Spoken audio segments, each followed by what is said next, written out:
各位观众朋友们，大家好，欢迎收看 J 与 J 论坛，由我 Jimmy 马健与我们的好朋友 James Norway 来跟我们一起主持讨论这个礼拜的时事。Jim, how are you doing? I'm doing fine. I'm looking forward to our discussion today. Lots to talk about as usual. Tremendous amount going on, and it's the world gets ever more complex. I think we have so much to talk about, but what you mentioned today was very unique about. Well, first of all, we could go back to what's going on in the stock market and inflation, but you mentioned something about Ying Ma, where you watched something about her. This is I'm not very familiar with her. Could you talk about what you felt? Yes. I saw her do an interview on television last night, and she's written a book called Chinese Girl in the Ghetto. And what she was talking about is, and it really ties together something that really relates you and me. You quite appropriately, and we all are very concerned about the acts of violence on Asian Americans in the United States. And what I am concerned about, among other things, when we talk about race relations, is the accusations by many people of white supremacy and the appeal of particularly Black people for an honest conversation about race. And what Ying Ma said is that there are many Black people in the United States, in fact, many leaders of the Biden administration, that spend a great deal of time talking about race, but when they do, they really mean Black and white race. And they're talking about white supremacy. But she says very few leaders, whether they're Black or white, are willing to confront the really hard reality of violent attacks, targeted attacks on Asian Americans, which are overwhelmingly perpetrated by Black people. And she said, white supremacy is getting blamed for it, but that is not so. And what she said was, we really do need an honest conversation about race in the United States, but that conversation needs to be led by white leadership and Black leadership. And I would assume Asian leadership too? And Asian leadership, because the violence in many, many cities is perpetrated by Black on Black, and now Black on Asian. Jim, we have to be very, I don't mean to cut you off. Jim, I want you to understand, we have to be very cautious when we talk about this, because you know why. Of course we do. You know why. Yeah. You know why. The narrative, the taboo, what the mainstream media wants this to lead to. We could talk about it. And I consider myself very well versed in exactly what you just said. Some of the things that's said amongst, for example, different ethnic groups, between the Asians themselves, Asians are so different though. I mean, even amongst the Chinese, there's so many different fractions, so many different groups that have different interests. But let's say amongst the Chinese Americans, there are conversations that is very hard to come out and discuss in public, because this is not just about one race. This is the fundamental issues with the race here in the United States. But you're right. But when you say white people are divided by political and income and socioeconomic status. So it's very hard to say one. And you're right. The violence perpetrated against Asians. But the fact is, I have a lot to say about that. I'm going to let you finish first, but just remember, please be very cautious, because let's admit that the cancel culture and whatnot, let's avoid falling into the pitfalls that could, accusations that could be levied. Well, I understand what you're saying, but at the same time, I think we all have to be honest with each other. And I do think we have to look at data. And we have to, if you don't understand a problem, it's almost impossible to solve it. And so I think we have to be clear about what's going on. And by not doing it, and there are many criminologists, people who study crime statistics, and they're saying that this discussion about white supremacy is really a dodge and a distraction over other social ills that trouble particularly our inner cities and urban areas. Right? And if we as the United States are going to be true to our past and our future, we need to continue to attract immigrants. We need to continue to advance minorities, etc. And so in order to do that, we have to create safe environments where people feel confident, and we need to continue to respect the rule of law. And not addressing these things doesn't do anybody any real good. And I think this narrative that is replete throughout the new government and replete throughout the mainstream media is doing more to divide the country than it is to unite it.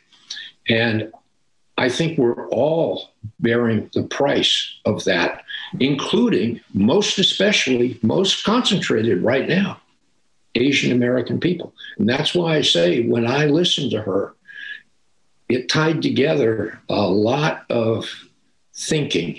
And one of the things that I like to do is to connect the dots. And she was very eloquent in connecting the dots. I want to get her book and see what she has to say in the book.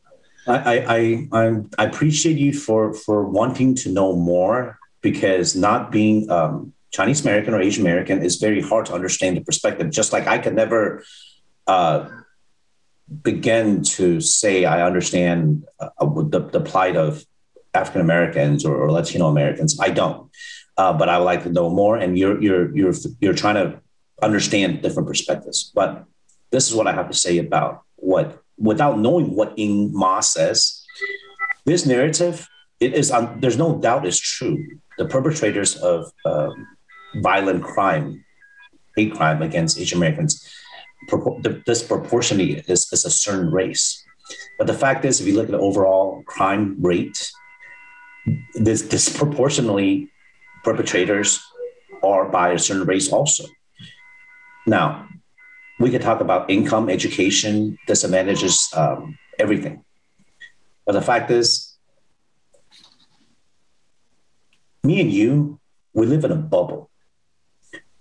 I, as Asian American, my family, my friends, we are native Estonians. We work here, we live here, we know people, we know the law, we know how to avoid. Even though we know how to avoid it, we'll still run into it.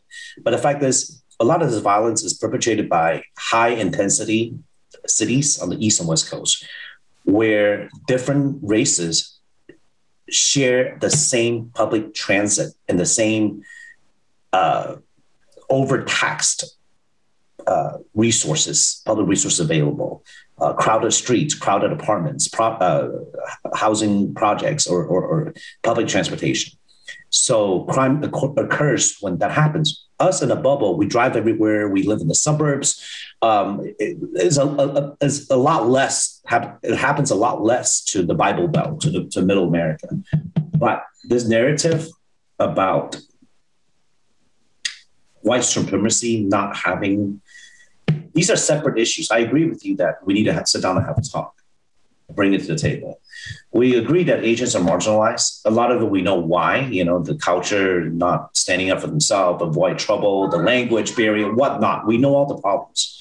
But this is America. The squeaky wheel gets cleaned as a group. So let's be frank, okay? African Americans overwhelmingly concentrate their votes for one party.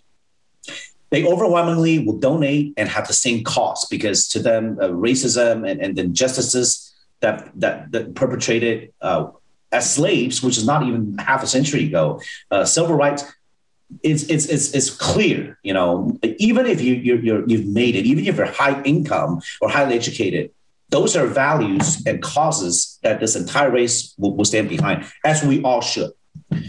But when it comes to Asian Americans, there is no comment, because to them, they don't still understand that without the civil rights, that is given to them by the efforts of other races, including Caucasians, including folks like yourself that's in California, New York, that understood 40 years ago, 50 years ago, that this is wrong. This is wrong, that we need to have change. Asian Americans did not fight for it. They did not. It was given to them. So they cannot, they don't understand that this is the basis of being a citizen here. Because without it, you wouldn't be allowed to work or ride the same bus or go to the same school. And all this other things that you worry about taxes or religious freedom or right to carry guns, none of it matters if you do not have the right to be here, to have equal rights. So it is very hard for Asians to come out and throw their entire into a cause like African Americans have. And they achieve a lot more that way. Same thing with national organizations. We all know that Southern Poverty Law Center or ACLU and these organizations will speak up, and try to right the wrongs or how do I say this? Let me put it simply, okay, which is very hard to hear, Jim. If me and you use a racial slur toward a certain race, we know the word. Okay, we're not going to get ourselves in trouble. We know the word. Toward African Americans, we know we cannot say that, because growing up here, maybe back in the 50s, 60s, that's something normal to say.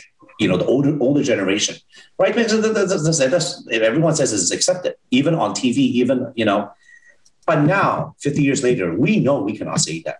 We know it is wrong, and we also know the backlash. We also know that you will be held accountable for being racist. Am I right? We know better to not say it. And in school, let's say in middle school, high school, we knew that if we say it, you get beat up by all the races. Or if you get beat up, that's your own fault. Now we reverse it. When somebody uses a C word, the word for Chinese Americans, which is the one representation, the C word, you hear that all the time. You hear from white, black, Latino, doesn't matter. It's okay to say it. Why? Because we haven't been educated. We haven't been put in our mind it's wrong to say that. And also because the reaction is not as strong. Asians doesn't have an ACLU, doesn't have the Democratic Party to condemn, to say this is wrong and to cancel them. So I just sent you a text. I wish I sent you earlier. It's a video of a very well-known comedian that works for Joe Rogan, formerly on the podcast. His name is Tony Hinchcliffe. Last week in Austin, Texas, he went on stage, recorded, knowing fully what he's doing. He said the C word. He said the C virus word. He went off. And this is not the first time. What happens? Are African Americans or Latino Americans going to condemn it? No, they're not. No, no, they're not. Is there any national organization that will come out and say, wow, this is wrong? And then the reverse is they'll say, well, this cancel culture is wrong. I made a mistake. It was a joke. There's nothing funny about this. What I said earlier about us knowing to not say a certain word toward a certain race, that should be for everyone. But the older folks would say, oh, well, you guys are so sensitive. Why are we always being politically correct? I don't think it's about that, right, Jim? What is your take on this? I know this is hard truth to say because you get in trouble for us to say, well, you cannot say that word, but the other word you can say. It doesn't work that way. But as Asian American, as someone that has a similar socioeconomic background, our viewpoints might be different from the folks that are living in New York off $2,000 a month, having to take subway and buses. Our perspective is going to be very different. Well, you said a lot. I'll try to respond. Sorry, I kind of went off. Yeah, it was very, very hurtful. A couple of things. I have no idea why some people think that it's okay to use words or phrases or descriptions or anything else that are well known to be hurtful insults to an entire group of people, like racial slurs. And those slurs, I think in my lifetime, I've heard slurs for every type of ethnic and immigrant group, including many European immigrant groups. It's nothing new. I just think we as a society have moved past that. And if someone wants to gain notoriety or earn some entertainment dollars by utilizing those, I think it's absolutely pathetic. And everyone else should rise up and say, if nothing else, you're absolutely rude and you cannot exist in a civilized culture. People should ban them. They should shun them. It's like in 20 or 30 years ago, comedians thought it was funny to use profanity. Okay, profanity just offended people, and yeah, everybody wanted to test the limits of what could be put on television. Why? Why bother? Okay, if it's not funny, don't bother. So I'd like to think we've moved beyond all of this, but there are some remnants of the past. But if one ethnic or racial group blames another for their offenses, then the last thing they should do is use similar offenses against another group. Okay? We should all behave. I believe in the golden rule. And the golden rule is do unto others as you would like to be done unto. It's not so hard. It's simple. But there's not symmetry. There's not balance. There's not mutual respect or even mutual care. There's a lot of calls amongst the younger Asian Americans, the ones that are born and raised here, that says, "Hey, we need to hit back. Let's shoot them." The ones that are hitting the elderly, or let's go show them. Start beating up their elderly. But it doesn't work that way because, like I said, to me, it's not. I'm not saying there's not a problem, but to me, it's really an income education level issue, because most Asians, not all, have a sense of law and order, and because more education, whatever. You don't see bands of Asians robbing old people on the street or beating up old people or being homeless. Very rare. And is there? There is, but it's rare. So we cannot reverse it and say, well, the disadvantage, but also doesn't give a certain ethnic group a right to rob and kill because they're socially disadvantaged. The crime is crime. Let me give you an example to illustrate your point. Mm-hmm. I heard some statistics about the occupants of the California prison system. They went through how many people in prison for violent crimes are white, how many are black, how many are Hispanic, and guess what? There was almost no one from Asian descent incarcerated for violent crimes in California. I actually like to differ. As an example. So what you're talking about is Asian cultures, and I use the word plural, cultures, have great respect for authority, have great respect for social ethics, etc., and revere elders. Jim, I beg to differ. I'm not disagreeing. I wish it was like you said, and most of us are. However, if you're Asian American, you're born in America, you will be corrupted by what you see on TV, by gangster culture. And what you said about the California penal system, you're right. There is, compared to the other ethnic groups, there's barely any, but there is Asian gangs. There are disadvantaged Asian refugees, Asian roots coming from, let's say, Cambodia or Laos or Vietnam or even China that is not educated, that did not have parents. So they end up, because of being poor, they end up resorting to crime to survive, or whatever it is, reason they do it. But there's a lot now. So I cannot sit there and say, well, because of our culture, blah, blah, blah. Our culture works because there's both parents at home and being immigrants, not knowing the language and needing to survive. And those are all good things, but also could lead it the other way. Because in Houston, I know that there is Asian criminals or gangs or whatnot that was born out of necessity or to band up against bullying back in the 70s or 80s when they first came off the boats. So I cannot and say that is because that narrative, the model minority myth is perpetrated by Caucasian Americans back in the 70s and 80s. It really was. If you look back at this phrase, because it's actually not true. There's so many different kind of Asians coming here. We only see a certain kind that is successful and studious and law-abiding. We can't really face the fact that even in Houston, if you go on Bel Air, between Bel Air and corporate, all those apartments back there, houses, public housing, refugees, new refugees, not the ones from the 70s, 80s. These are new refugees only been here 3 years. Go in there, look at the crime rate and whatnot and see it is hard. It is hard when you come here with nothing and you have to resort to that kind of stuff. I'm not finding excuses for them either. There's one thing to commit a crime to survive, probably for monetary gains. There's another thing to commit crimes because of racial prejudice.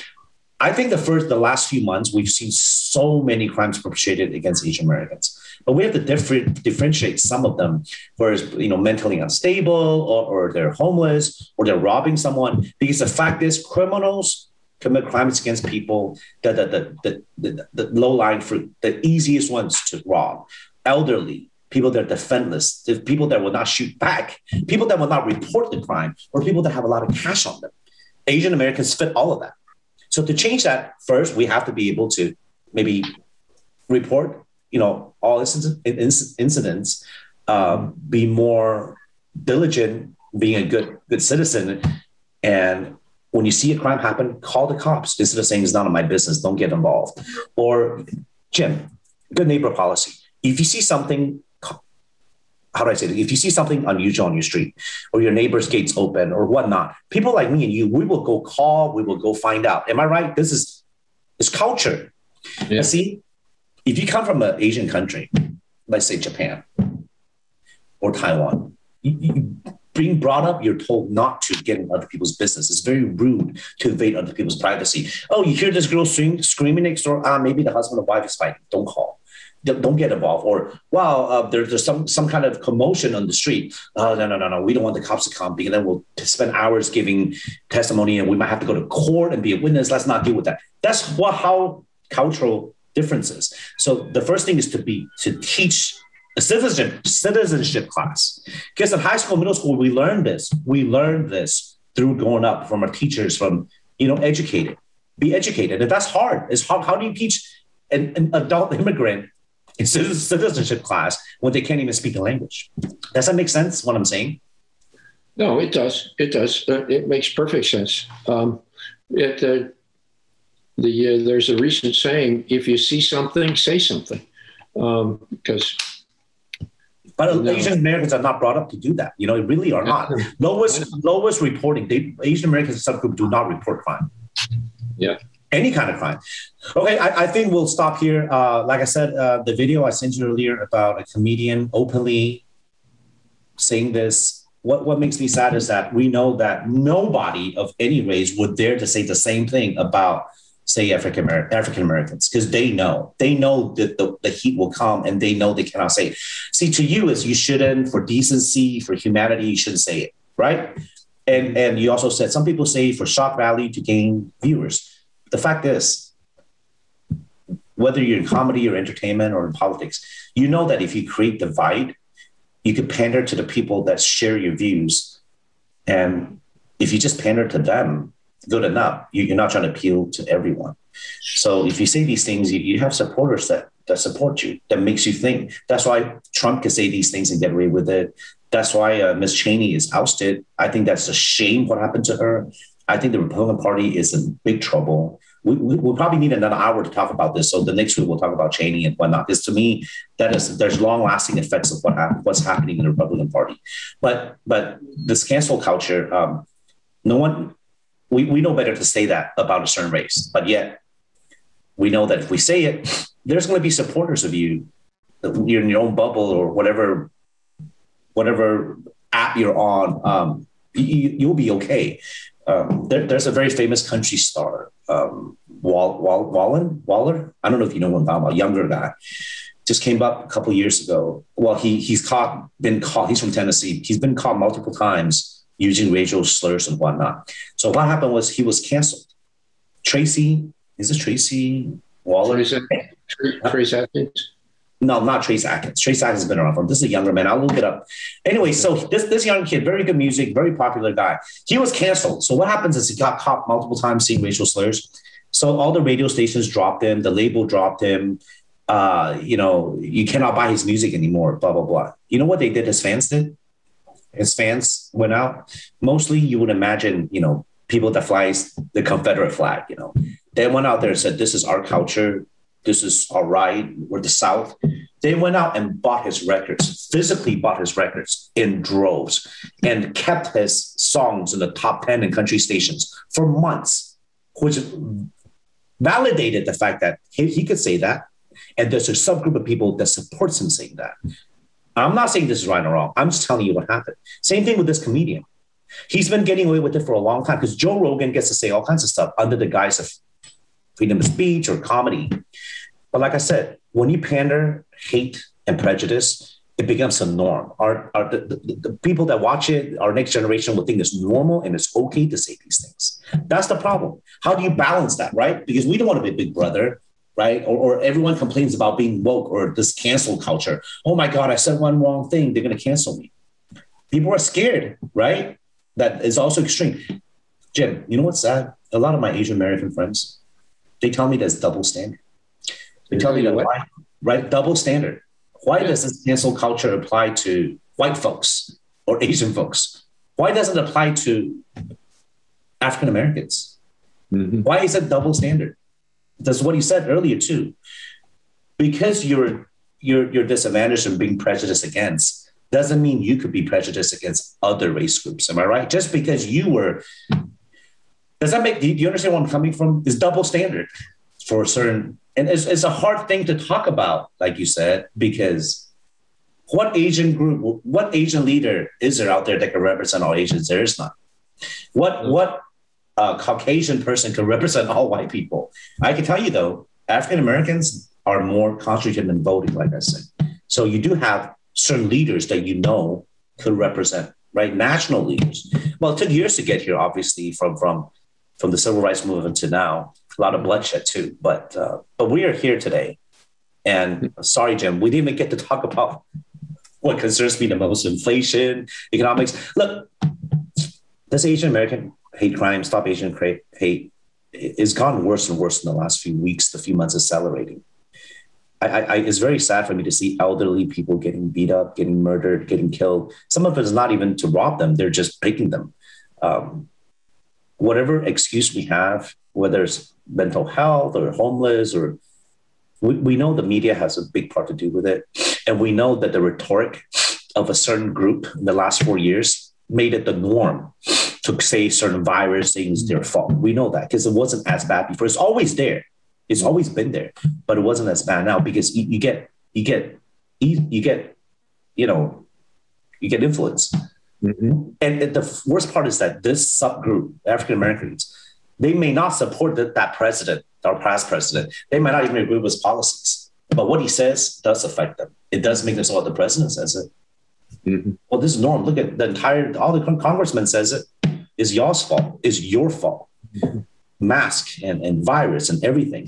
This conspiracy theories, it spreads out. And especially this subgroup is the most disadvantaged, less educated. It's hard to sit there and educate or advise or talk to them about this, right? So they get what they see, and it becomes worse and worse. I don't know if we could. There's going back. I don't know how we go back from this, Jim. You could cry and complain and have protests. Asians don't protest, first of all. I mean, they're starting to do it, but it's never going to be a big, Anyways, and then we're going to have new laws, propositions, and how's that going to help? Like by then they're already dead.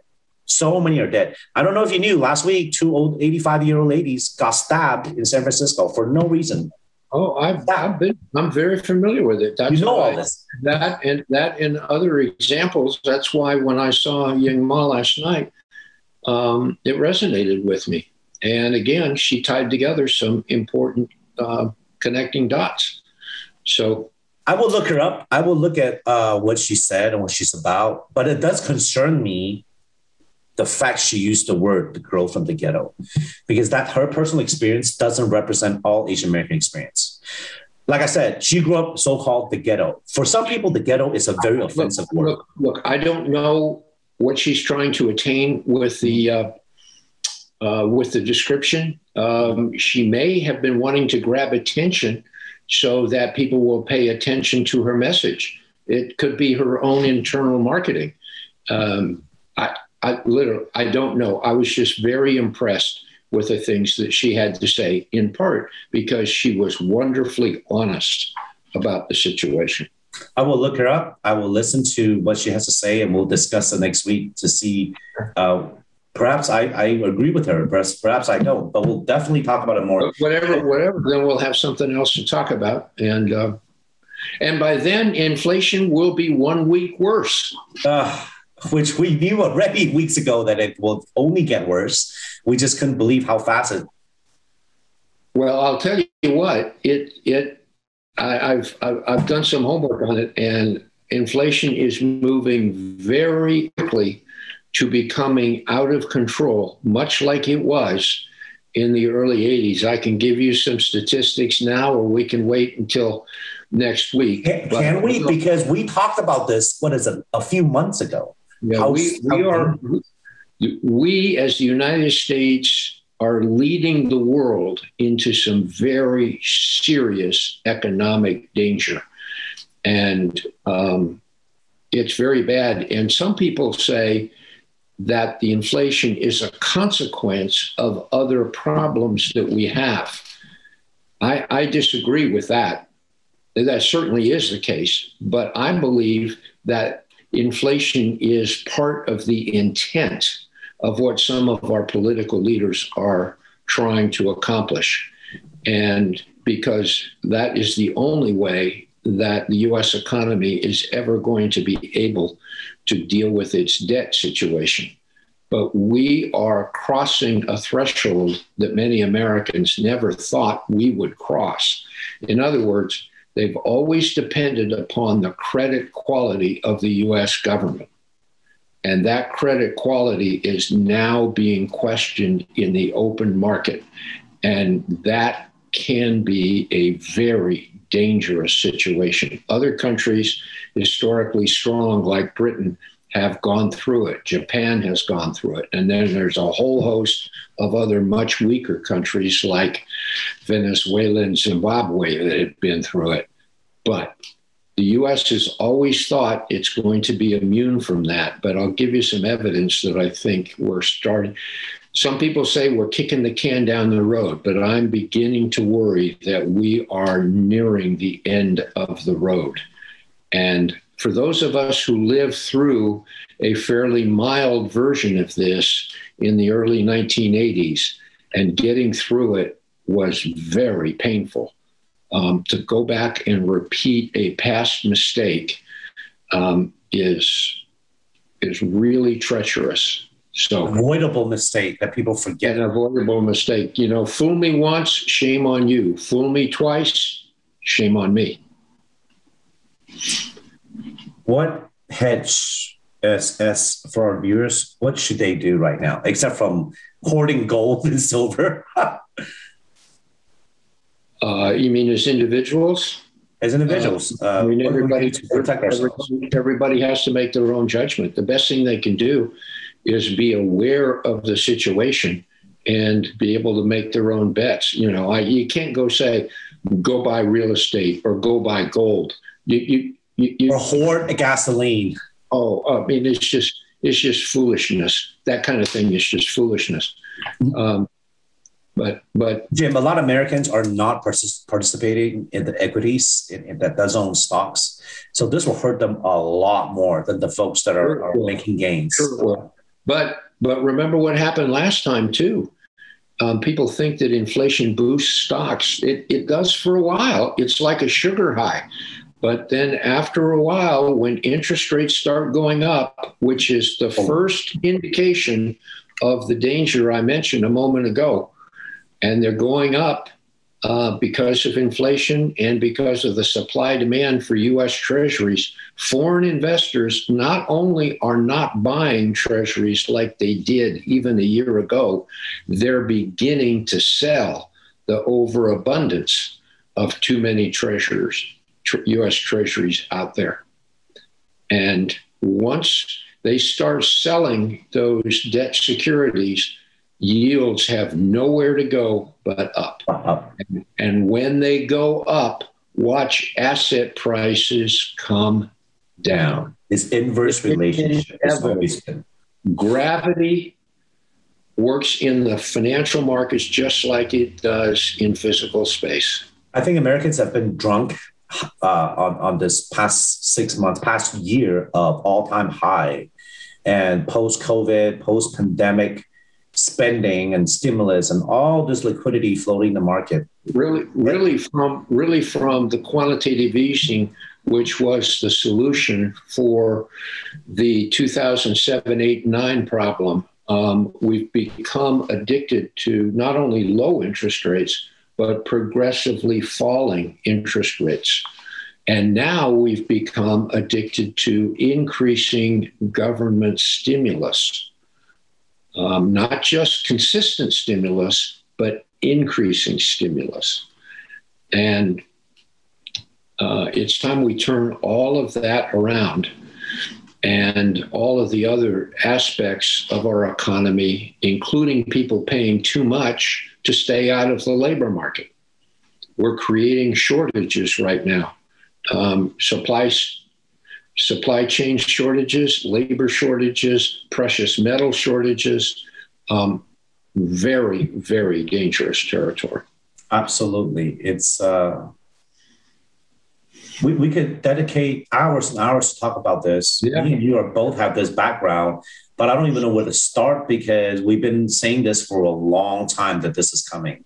Yeah. I hope everyone hedged. I hope everyone was able to not chase as high. Yeah. I look forward to speaking with you next week, Jim. Thank you so much. I know how valuable your time is, and I appreciate you, and all our audiences appreciate you. Thank you, Jim. Thank you, Jimmy. Okay, next week. Take care, buddy. Hold your breath and hold your pockets.